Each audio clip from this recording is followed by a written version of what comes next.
கொஞ்சமாக இருந்தது, கோலி குண்டு மாதிரி ஆச்சு, அப்புறம் எலுமிச்சம்பழம் மாதிரி ஆச்சு.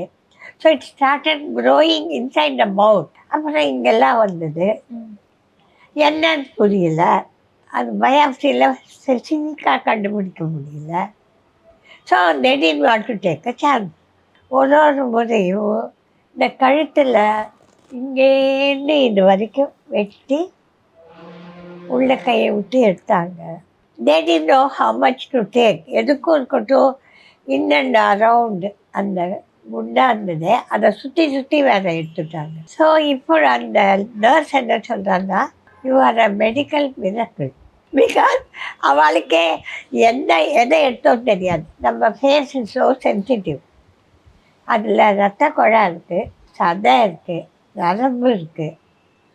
தேவர் worried about the eyes. கண்ணுக்கு போகிற நரம்பு அஃபெக்ட் ஆனால் பிகாஸ் இப்படி எடுக்கட்டே அந்த டைமில் எதெல்லாம் எடுக்கிறோன்னு தெரியாது. So they were worried about the voice, worried about the nose. மூச்சு விட முடியுன்ற இங்கெல்லாம்.